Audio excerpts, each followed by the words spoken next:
Hello and welcome to Skills Direction. In this episode, our panel takes a deep dive into career paths and how AI can be used to help decide which way to go. Without further ado, let's get started. Welcome to the Deep Dive, where we try to transform that sometimes overwhelming stack of information into clear, actionable insights, really custom-tailored for you. Today, we're tackling a question I bet, many of you have grappled with. How do you find a career path that genuinely fulfills you, keeps you engaged, and actually pays the bills? The big one. Yeah. Imagine someone, let's call him Alex, feeling stuck, caught between a passion for, say, sustainable design, really solid skills in project management, and then the booming tech market. That's a classic scenario. That tension is real. Exactly. So our mission today is to give you the clarity and the actionable strategies that Alex, and maybe you two, needs to navigate that exact puzzle. It really is a universal challenge, isn't it? Many people feel that pull towards passion, but it seems totally at odds with, practicality. Or they think what they're good at just isn't what the market wants right now. So for this deep dive, we're going to unpack the core principles for making truly informed career decisions. Then we're going to dig into how some of these new cutting-edge AI tools can, potentially revolutionize your job search. Revolutionize is a strong word, but they definitely offer new angles. They do. And finally, we'll equip you with the most effective ways to present your unique skills to potential employers. The goal is really to move you from that feeling of information overload to making real, confident moves. And the insights we're drawing on today come from a really fascinating stack of sources you provided. We've got expert audio guides on figuring out your career path. Right. An in-depth course looking at how to leverage AI specifically for career guidance. Okay. And some really practical advice on what actually matters, what you should highlight when you're job searching. Excellent. So let's get started with what our sources are calling the core career conundrum. Is your next step about love, skill, or market demand? Yeah, that framing. It feels like they're often separate paths, doesn't it? Yeah. Conflicting, even. Our sources lay out three really common approaches people tend to take. First, there's doing something you truly like, maybe even secretly love. The passion play. Exactly. Which, for many, feels completely out of reach from where they are right now. And you often see people wanting to jump straight into that passion, which is admirable, of course, but it can sometimes lead to a bit of an uncertain financial future if it's not planned strategically. That's a key point. Okay. Then second, you've got the path driven by what the market seems to want. Right. The high-paying jobs, the current trends, those skills everyone's talking about. A demand route. Chasing the money or the hot jobs. And finally, the third one, just doing what you already know how to do. Often the path of least resistance. Yeah, continuing the thing you get paid for, even if maybe you don't enjoy it much anymore. Or maybe even despise it sometimes. So what's really insightful here, I think, is that our sources suggest something a bit counterintuitive. While passion is crucial long-term, the most efficient way to get financial success, happiness, and, longevity in your career, it often comes from strategically sequencing these three things. Sequencing, right. Not choosing one over the others immediately. Yeah. It's about leveraging your existing skills first, then getting a real handle on market demand, and then kind of aligning with your personal preferences over time. So it's less of an either choice and more like a dynamic blend that evolves. Exactly. Let's dig into each of these factors a bit more because they all have nuances. Okay. So leveraging existing skills. You know you're good at something. You excel, provide value, and often that translates to better earnings. Makes sense. Competence gets rewarded. But here's the crucial bit our sources really emphasize. You have to check if there's actual market demand for those skills you're great at. Right. Because being the world's best at something nobody needs, well, it doesn't pay the bills. And continuous improvement is key too, right? Because skills get outdated. Absolutely vital. What's cutting edge today might be standard tomorrow, or even obsolete the day after. So if you're a master at a skill nobody wants, the money just won't follow. Precisely. Conversely, identifying and going after careers where there is high demand can be incredibly lucrative. Like what sort of fields are we talking about now? Well, think about areas like technology, obviously, healthcare, renewable energy. These are sectors showing pretty consistent high demand and projected growth for the foreseeable future. Okay, but the sources also warned about chasing demand alone, didn't they? They did. Choosing solely based on demand just because it pays well or it's in might not lead to long-term satisfaction. You could end up making good money, but being, well, miserable. Exactly. And that eventually catches up with you, impacting performance, motivation, everything. Which brings us nicely to that third factor, Yeah. aligning with your passions and interests. The love part of the equation. Doing what you genuinely enjoy tends to lead to much higher job satisfaction, more motivation. You're just more likely to excel because you actually want to be doing it, not just because you feel you have to. But the challenge with passion, as Yeah. our sources point out, is figuring out how to make it financially viable. Yeah, that's the rub. Not all passions translate directly into high-paying jobs. You might need to get creative. Like finding ways to monetize it, maybe combining that passion with other more marketable skills. Precisely. It often involves finding that intersection. So what does this all mean for, say, your strategic approach? If someone like Alex is looking for a clearer path forward. Well, our sources recommend thinking about it in phases. Short-term, medium-term, and long-term. Okay, break that down for us, short term. Short-term, maybe the next 1 to 3 years, the focus should probably be on doing what you're good at. Leverage those skills you already have. Why start there?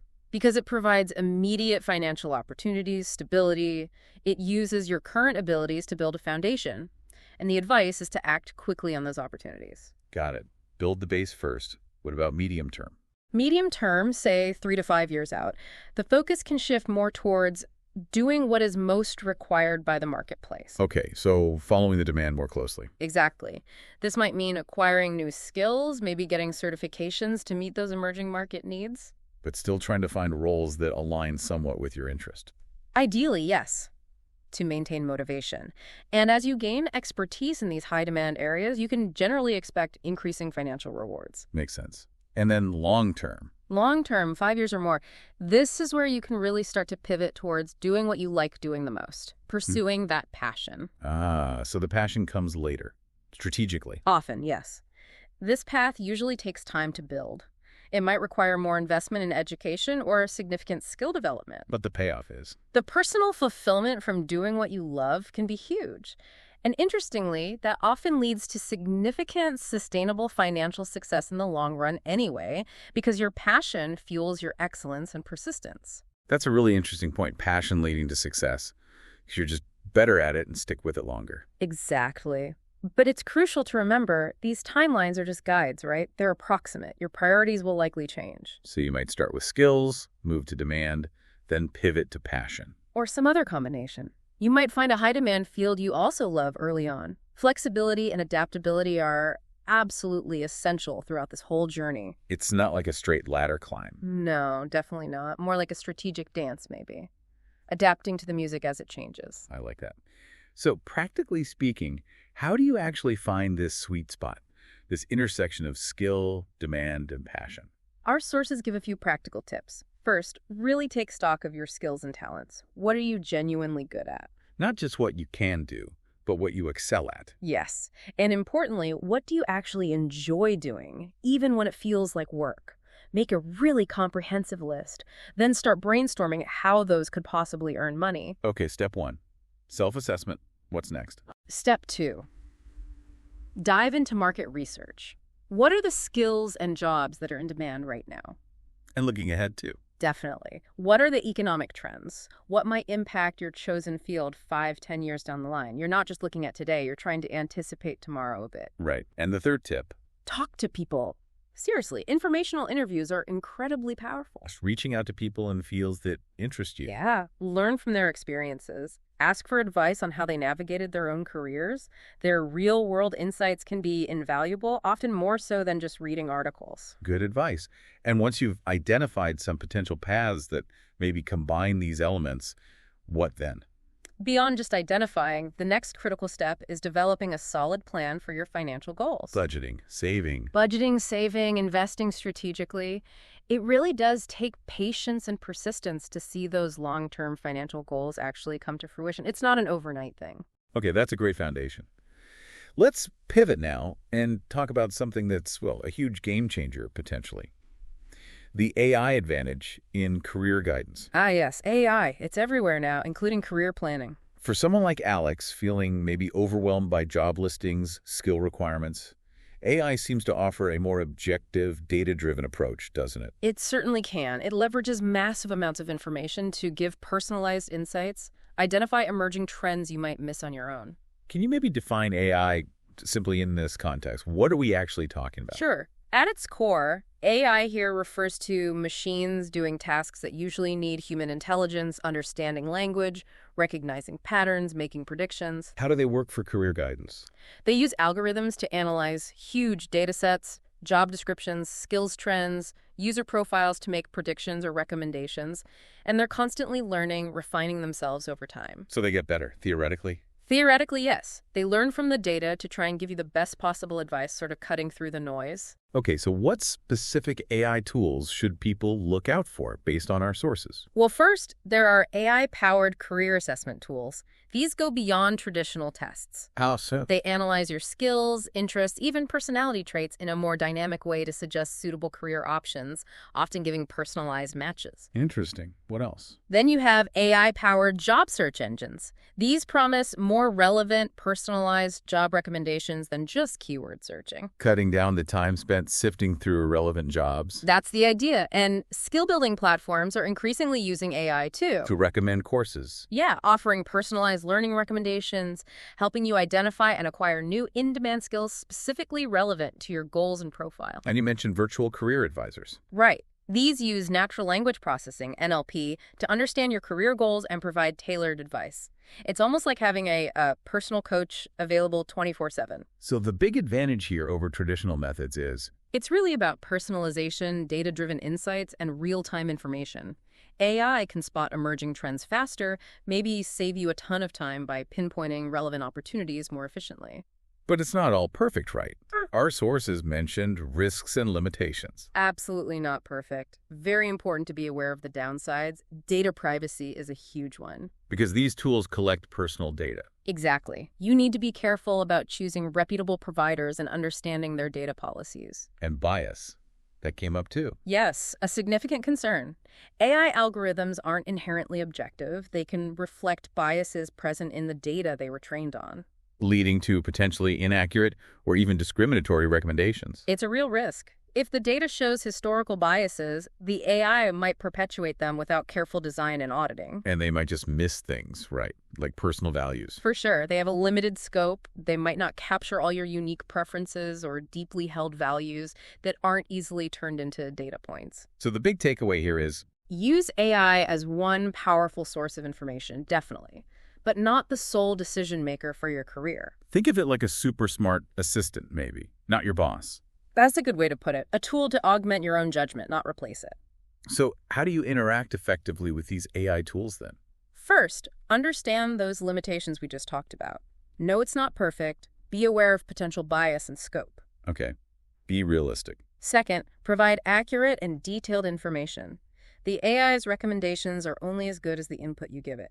Garbage in, garbage out, basically. Makes sense. What else? Don't be afraid to ask clarifying questions. If you don't understand why it suggested something, dig deeper. Ask about the data points it used. And be mindful of where the tool comes from. Yes, consider the source.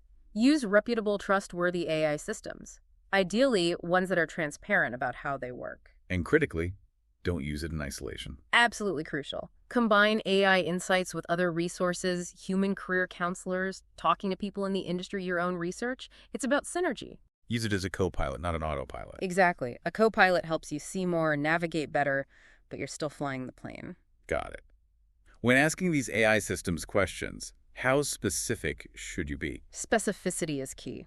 Instead of just saying, help me find a job, which is too broad, Right. try framing it with details. Like, what are the best career options for someone with my skills in project management and a stated passion for sustainable design? Or maybe, can you recommend specific job titles or industries that align with my goal of moving into tech sales within the next 2 years? Perfect. Or even, how can I improve my resume to better target digital marketing roles in the renewable energy sector?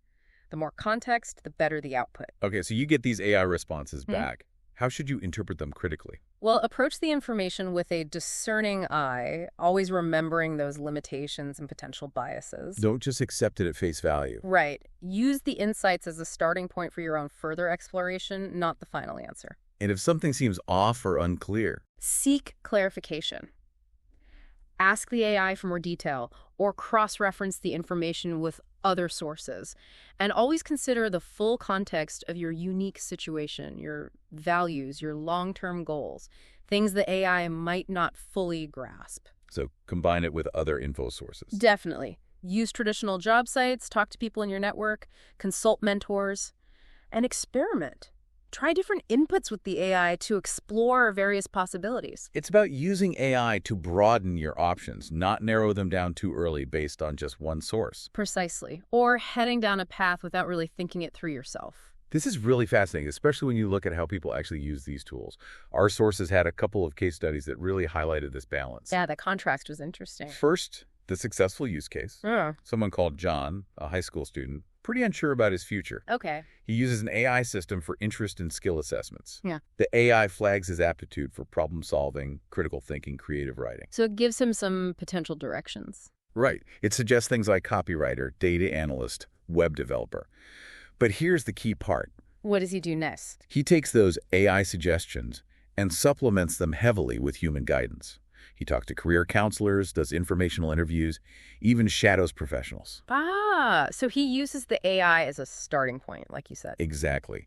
And through that combined approach, he confidently chooses data analytics and apparently thrives in it later.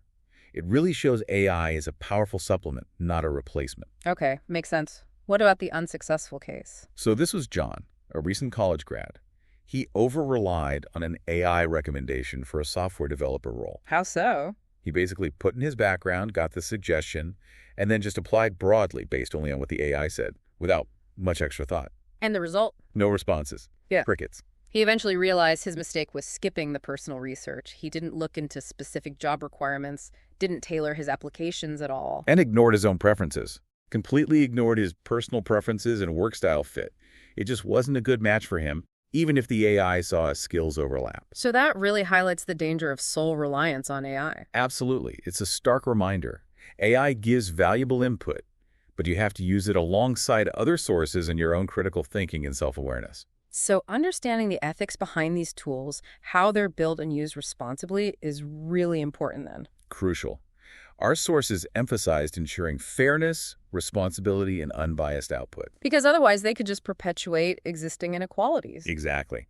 An AI trained on biased data might, for example, inadvertently steer certain groups away from particular fields, even if they're qualified. So how do developers try to mitigate that bias? Our sources mention several things. Using diverse data sources for training, removing identifying info that could trigger bias, regularly auditing the algorithms for fairness. And involving diverse teams in development. Yes, including diverse human perspectives throughout the design and testing process. Responsible use also means transparency, being clear about how the AI works. And protecting user privacy, obviously. Definitely. Plus, ensuring there are points for human oversight and intervention. AI should always be improving, but humans need to guide its ethical application. Got it. Okay, let's shift gears now to mastering the actual job search. Because just knowing your path isn't enough, right? Not at all. You have to actively sell your skills effectively in what's often a very competitive market. It's not just about listing qualifications? No. Our sources highlight two main CV approaches, plus a kind of distinct third type, each designed to showcase your strengths differently. Okay, what's the first one? First is the skills-based CV. Its main focus is on what you could do, your specific skills and abilities. Regardless of where or when you learn them. Pretty much. The Yeah. structure usually starts with a key skill summary right at the top, then highlights specific accomplishments or projects where you use those skills. Who is this best for? It's often great for career changers, like our Alex, maybe moving from project management to sustainable design, or for people with limited formal work experience. Because it emphasizes transferable skills. Exactly. It presents things functionally, grouping skills by category, and really emphasizes the results and outcomes you achieved using those skills. What are its strengths and weaknesses? Strengths are agility, great for career changes, really showcases potential. Weaknesses?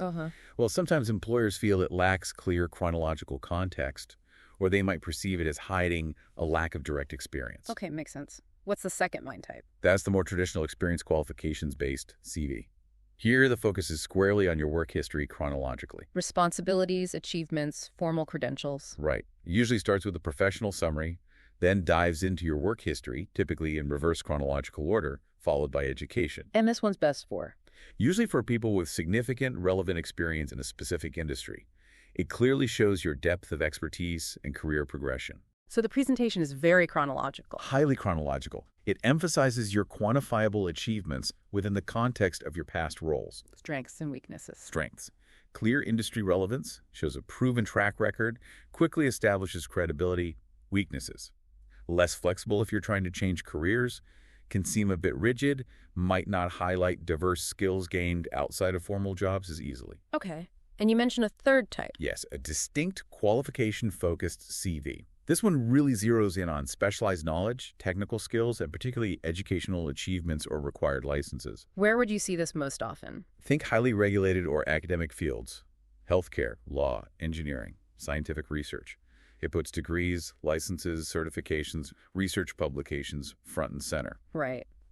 What are the pros and cons there? Strengths. Clearly shows you meet mandatory industry standards, demonstrates specialized expertise undeniably, provides those measurable credentials that are often essential just to get considered. Weaknesses. Yeah. It can sometimes overemphasize the academic side, potentially implying a lack of practical, hands-on experience if you're not careful to balance it. So the big takeaway for anyone listening, thinking about their CV, Is that the right type depends entirely on your specific situation and the particular job you're targeting. there's no single best format for everyone. Absolutely not. Tailoring your CV, choosing the format and content that best highlights your most relevant strengths for that specific role is crucial for standing out. Can you give some examples of jobs suited to each type? Sure. For skills-focused jobs, think software developer, digital marketing specialist, graphic designer, roles where specific technical proficiencies, problem-solving abilities, or creative execution are key. Okay. Experience-focused. Experience-focused jobs would be things like project manager, sales manager, senior executive leadership roles. Here, the emphasis is on your track record, leadership experience, driving results over time. And qualification-focused. Qualification-focused jobs. Definitely your medical doctors, lawyers, research scientists. Roles where specific degrees, licenses, board certifications, or a deep research background are non-negotiable requirements. Got it.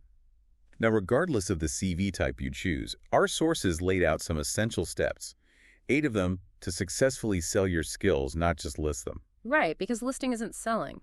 Step 1, assess and identify your skills thoroughly. This goes beyond just knowing what you do. Yeah, it's about making a really comprehensive list. Technical skills, soft skills, things learned from education, work, volunteering, even personal projects. What are your unique selling points? What makes you stand out? Okay. Step 2. Research the job market really well. Understand what employers are actually looking for in the roles you want. Use job descriptions almost like a cheat sheet. Exactly. Use them as a roadmap to tailor your pitch, speaking their language, addressing their specific needs. Step 3. Craft an impactful CV. We talked about choosing the type, but what else? Tailor it for each job. Use strong action verbs. Quantify your achievements whenever possible. Numbers make a big difference. And make it visually appealing, easy to scan. Remember, people often skim first. Good point. Step 4. Create an engaging online presence. This usually means LinkedIn, first and foremost. Make sure your profile tells your story well. Yes, build a professional profile. Have a portfolio ready if your field needs one. Maybe even demonstrate expertise through thoughtful posts or sharing relevant content. Step 5 is about people. Network strategically, yes. Connect with professionals in your target field online and, if possible, in person. Attend industry events. Build authentic relationships. Because opportunities often come through connections. Very often, it's not just about applying cold through job boards. Knowing people helps immensely. Okay. Step 6. Prepare a compelling elevator pitch. This is that short, persuasive summary of who you are, what you do, and what you offer. Ready to go anytime. Pretty much.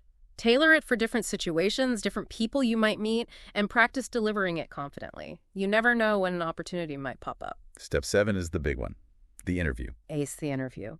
And this isn't just about having the right answers. It's about communicating your skills effectively. Wow. Do your homework. Research the company thoroughly. Use the STAR method: situation, task, action, result to give concrete examples of your accomplishments. Project confidence, enthusiasm, and genuine interest. And finally, step 8. Provide references and testimonials. Gather strong endorsements beforehand from people who can speak to your abilities, former managers, colleagues, clients. Why is this so important? It validates everything you've claimed. It builds crucial trust with potential employers when they see that other credible people vouch for your expertise and work ethic. Okay, wow. That's a lot of ground we've covered. We have. You've just taken a pretty deep dive into the art and science of career navigation. We've seen that real satisfaction and success often come from that smart sequence mix of skills, market demand, and passion. Right, not just picking one, but blending them strategically over time. And we've also looked at how AI can be a powerful assistant in this. A data-driven co-pilot, as you said. Not a replacement, but a tool to use critically alongside human insight and oversight. And then we finish with practical strategies for actually selling yourself in the job market, understanding different CVs, and those key steps to make your value clear. It's definitely a journey that needs flexibility, self-awareness, but the tools and approaches available now are more powerful than ever if used wisely. So as you, our listener, consider your next steps. Maybe you're like Alex weighing up sustainable design versus tech. Think about this. If you could pick out just one specific skill from your current toolkit that really excites you, one emerging market trend that genuinely sparks your curiosity, and one long-held passion that personally drives you. It's just one of each. Yeah. How might you start bringing those three things together? Maybe even use an AI tool just to brainstorm some initial possibilities. How could that shape your next 5 years? That's a great thought exercise. The journey is definitely unique for everyone, but that power to adapt, to align those different parts, and to really sell your unique value, that's always in your hands. I'm afraid we have to end today's episode, hey. Thank you for listening. We hope you found some useful information from our panel. Until next time, stay safe and keep listening.